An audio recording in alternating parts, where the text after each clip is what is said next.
أعوذ بالله السميع العليم من غضب الجبار ومن الشيطان اللعين الرجيم. بسم الله الرحمن الرحيم. الحمد لله الذي إليه مصائر الخلق وعواقب الأمر. نحمده على عظيم إحسانه ونير برهانه ونوامي فضله وامتنانه. إن الله بعث محمدا نذيرا للعالمين وأمينا على التنزيل. ثم الصلاة والسلام على النبي الكريم أبي القاسم محمد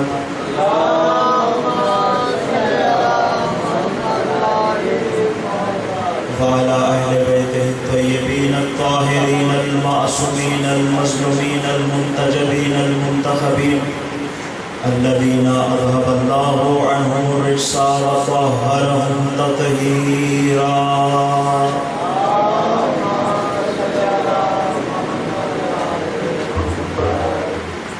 أما بعد فقد قال الله تبارك وتعالى في محكم كتابه ومتقن خطابه.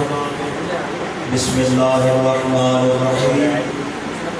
ووهبنا له إسحاق ويعقوب كلا هدينا ونوحا هدينا من قبل ومن ذريته داود وسليمان وأيوب ويوسف وموسى وهارون وكذلك نجزي المحسنين وزكريا ويحيى وعيسى وإلياس كل من الصالحين وإسماعيل واليسع ويونس ولوطا وكلا فضلنا على العالمين. صلى الله عليه وسلم.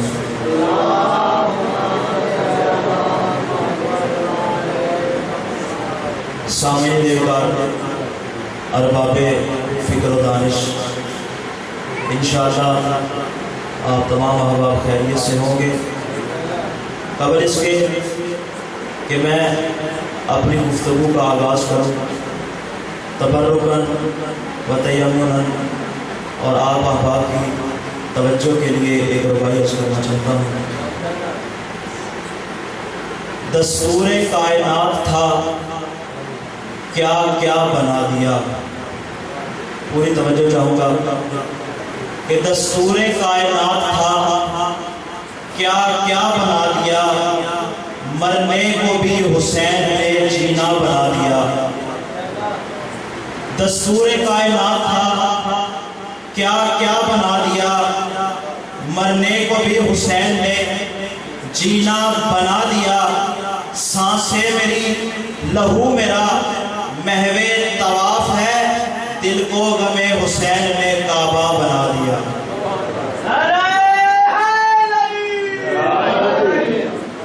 سامنے دیر بعد گفتگو گزشتہ سے پیوستہ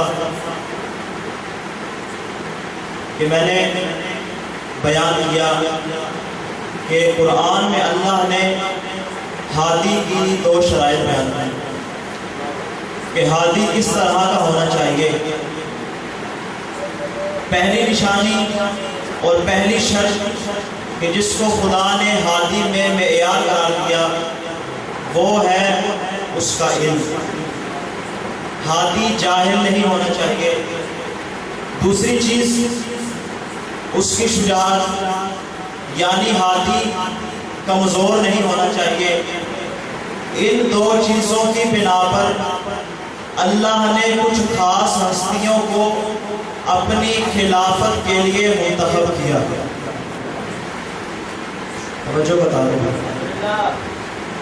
کچھ خاص ہستیوں کا انتخاب کیا اور سلسلہ گفتگو یہاں تک پہنچا تھا کہ اللہ نے آدم کو اپنی خلافت سونپ دی اور زمین پر اپنا نمائندہ بنا دیا. کس بنا پر؟ اس بنا پر کہ اللہ نے آدم کو کچھ اسماء تعلیم دیے جو اسماء پہلے فرشتوں کو بھی تعلیم دیے تھے. تعلیم دینے کے بعد اللہ نے فرشتوں کو متوجہ کیا اور فرشتوں کو متوجہ کر کے کہا انبئونی باسماء ہؤلاء، جن ناموں کے بارے میں نے تمہیں بتایا مجھے ان کی خبر دو۔ علم آدم کو بھی دیا، علم ملائکہ کو بھی دیا، پھر دونوں سے امتحان لیا۔ اس امتحان میں آدم کامیاب ہوئے۔ اس کامیابی کے ذریعے سے در حقیقت اللہ نے فرشتوں کو یہ بات واضح کر دی کہ تم جو کہتے تھے کہ ہم تیری تسبیح کرتے ہیں، ہم تیری تقدیس کرتے ہیں، تو اللہ نے ان کو بتا دیا کہ عبادت در حقیقت خلافت کا معیار نہیں، بلکہ خلافت کا معیار وہ ہے کہ جس بنا پر میں نے آدم کو اپنا خلیفہ بنایا، اور جن اسماء کے ذریعے اللہ نے آدم کو خلیفہ بنایا، میں کہوں گا ان اسماء کی اللہ جانے کیا فضیلت ہوگی کہ جس کی وجہ سے آدم کو خلافت ملی۔ یہ تو ایسے مبارک نام ہے جو آدم کو بھی خلافت دے سکتے ہیں، تو ان کی اپنی خلافت کا معیار کیا ہوگا؟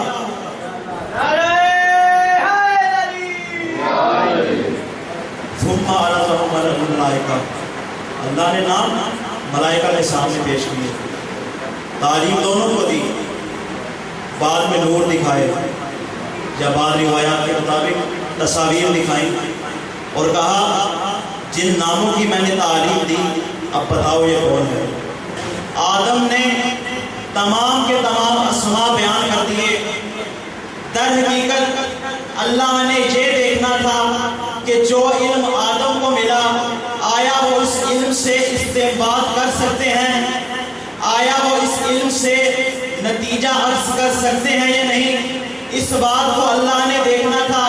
تو یہاں پر ایک جملہ کہنے کی اجازت دیجئے کہ ہادی میں اللہ نے اس بات کو معیار قرار دے دیا کہ جو علم اس کو دیا جائے وہ اس سے استنباط کر سکتا ہے، وہ اس علم سے نتیجہ نکال سکتا ہے۔ اب یہاں پہ ایک جملہ کہنے کی اجازت دیجئے، مولا کائنات علی ابن ابی طالب نے اپنی زندگی میں بار بار کہا کہ رسول اللہ نے مجھے 1000 باب علم کے دیے اور میں نے ہر ایک باب سے 1000 باب علوم کے کھول دیے۔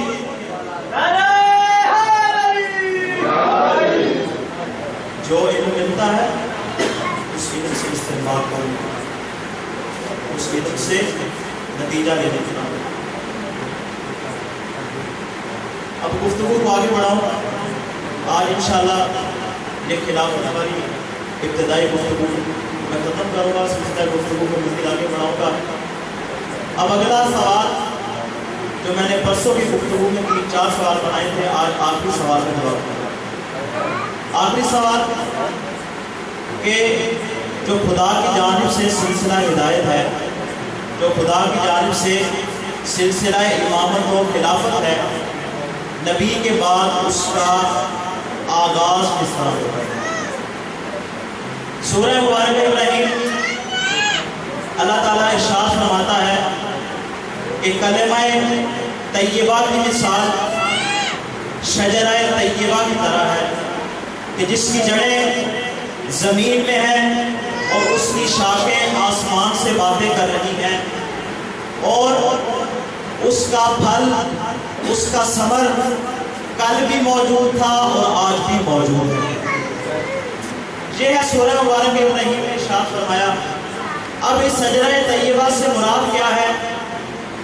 تو اہل سنت کے معتبر عالم دین علامہ وحید الزمان خان دہلوی صاحب اپنی کتاب لغات الحدیث میں فرماتے ہیں کہ حضرت رسول خدا نے ارشاد فرمایا کہ اس شجرہ طیبہ کی جڑ سے مراد میں محمد ہوں، اس کی حفاظت کرنے والا میرا بھائی علی ہے۔ پھر فرمایا اس کی شاخ کا نام فاطمۃ الزہرا ہے، پھر فرمایا اس کے پھل کا نام میرے نواسے حسنین کریمین ہے، اور پھر ایک جملہ آپ لوگوں کے لیے ارشاد فرمایا، کہا اس درخت کے پتے کل بھی میرے شیعہ تھے اور آج بھی میرے شیعہ ہیں۔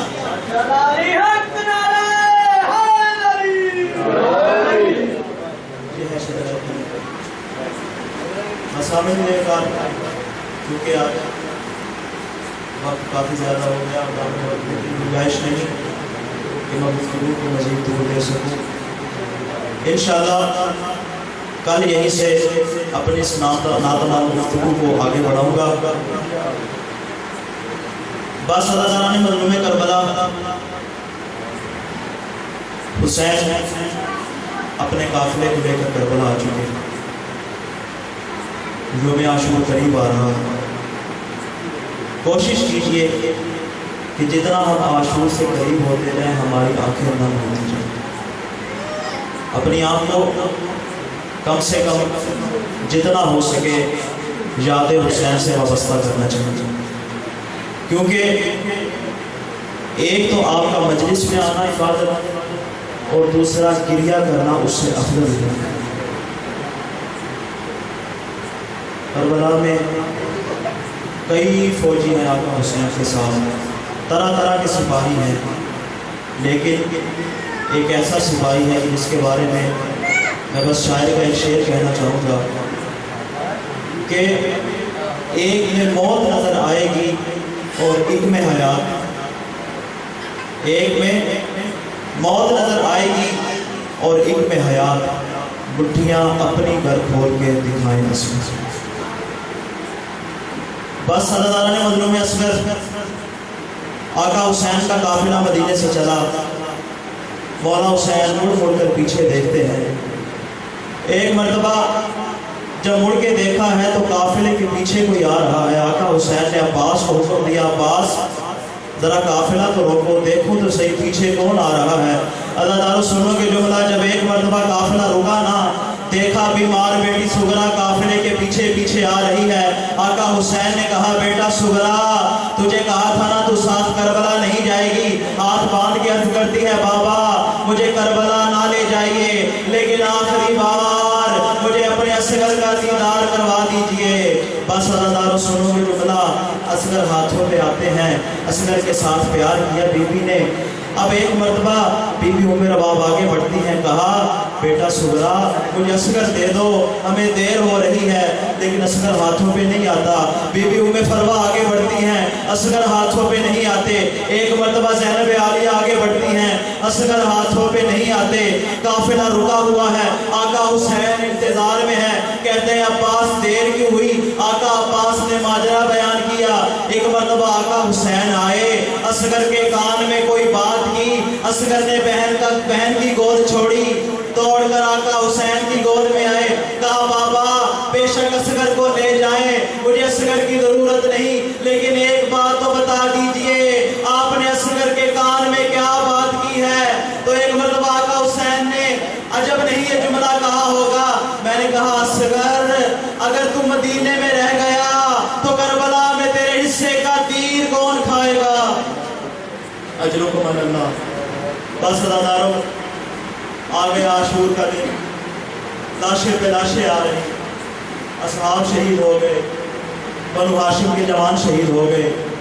جب آقا حسین غازی عباس کا علم لائے ہیں نا دریا سے، بی بی زینب کو تھمایا، کہا بہن زینب اس علم کو تھامو، میرا آخری سلام، میں مکتب کی جانب جا رہا ہوں۔ ایک مرتبہ شہزادے اصغر کو دیکھا، کہا بہن ام کلثوم یہ اصغر میرا بیٹا ہے، اس کا خیال رکھنا، اس کو اگر پیاس لگے تو پانی پلا دینا۔ بس آقا حسین الوداع کہہ کے میدان میں آتے ہیں۔ میدان میں آ کر آقا نے ایک مرتبہ دائیں دیکھا، ایک مرتبہ بائیں دیکھا، جب کوئی نظر نہیں آیا استغاثہ کیا امام نے، حل من ناصر ینصرنا، حل من مغیث یغیثنا، حل من ذابل یذب عن حرم رسول اللہ، کوئی ہے جو اہل حرم کی مدد کرے، کوئی ہے جو رسول اللہ کے حرم کو بچائے۔ بس آقا حسین کا گریہ بلند ہوا، خیام سے بھی گریہ بلند ہوا۔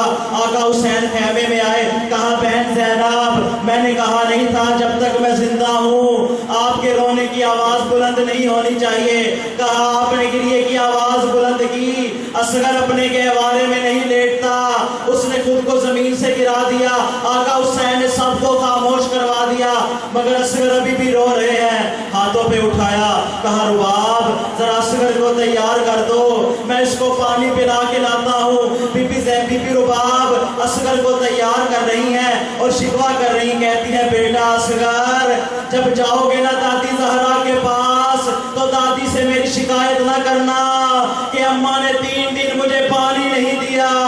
بس آقا حسین کربلا کے میدان میں لے کر آتے ہیں، ابا کے دامن میں چھپایا ہوا ہے اصغر کو۔ ایک مرتبہ اصغر کو ابا کا دامن ہٹایا، اصغر کو سامنے کیا، ارادہ کیا اصغر کو گرم ریت پر لٹائیں، لیکن جیسے ہی لٹایا گرم ریت تھی، شیر خوار تڑپنے لگا۔ آقا حسین نے ہاتھوں پہ اٹھایا، قوم اشقیاء کی طرف منہ کر کے آقا نے ایک درد بھرا جملہ کہا، فَإِن لَمْ تَرْحَمُونِي فَارْحَمُوا هَذَا الطِّفْلَ أَمَا تَرَوْنَ كَيْفَ يَتَلَذَّذُ عَطْشًا۔ اگر تم مجھ حسین پر رحم نہیں کرتے تو اس معصوم بچے پر رحم کرو۔ دیکھو کس طرح پیاس کی شدت سے اس مچھلی کی طرح کبھی زبان باہر لے کر آتا ہے، کبھی زبان اندر لے کر جاتا ہے، ارے اس کو پانی پلا دو۔ بس یہ درد بھرا جملہ کہنا تھا۔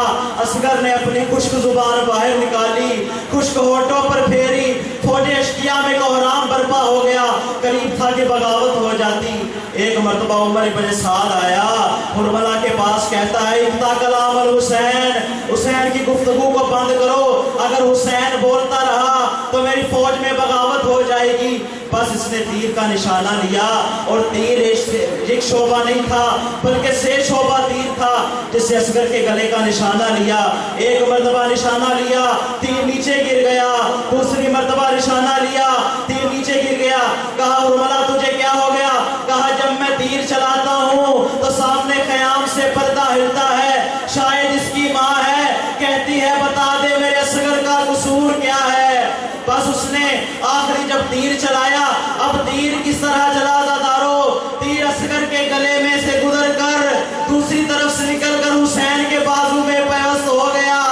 آقا امام زمانہ زیارت الہیہ میں ایک جملہ فرماتے ہیں، میرا سلام ہو اس طفل صغیر پر الذی ذبحت من الاذن الی الاذن، جو ایک کان سے دوسرے کان تک ذبح ہو گیا۔ بس دارو اصغر شہید ہو گیا۔ آقا حسین نے اصغر کو ہاتھوں پہ اٹھایا، اصغر کے خون سے چہرے کو خضاب کیا۔ اب خیام کی جانب بڑھتے ہیں، ایک قدم آگے بڑھایا، ایک قدم پیچھے کیا، پھر ایک قدم آگے بڑھایا، ایک قدم پیچھے کیا، 7 مرتبہ آقا نے یہ قدم یہ عمل کیا۔ پھر آقا ایک جملہ کہتے تھے، رزم بے قضائہی و تسلیم لامرہ انا للہ و انا الیہ راجعون۔ بس امام یہ عمل کر رہے تھے کہ خیام کے دروازے سے سکینہ باہر آتی ہے۔